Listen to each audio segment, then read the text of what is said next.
Proverbs 23, verse 12. It says here, apply thine heart unto instruction, thine ears to the words of knowledge. This is where we started. Withhold not correction from the child. For if thou beatest him with the rod, he shall not die. Thou shalt beat him with the rod, and shalt deliver his soul from hell.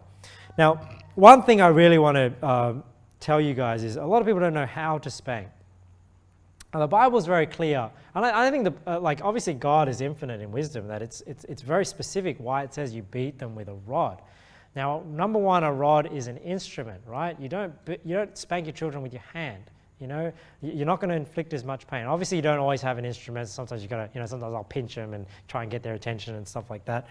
But if I'm actually inflicting the pain that I want them to feel at home, which is that stinging sensation, right? You want to use an instrument, not your hand, and it should be an instrument that is like hard, right? I wouldn't necessarily beat them with like a metal rod. I use like the thing I use is an Ikea shoehorn. So Ikea sells these long shoehorns. They're kind of red, black, and white, and they're just like a long, flat plastic thing. So I find that that's very effective. But like I said, don't use something that's flimsy.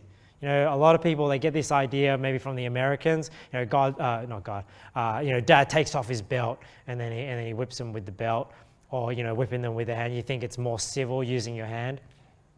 No, I think there's a reason why the Bible tells us to beat them with a rod.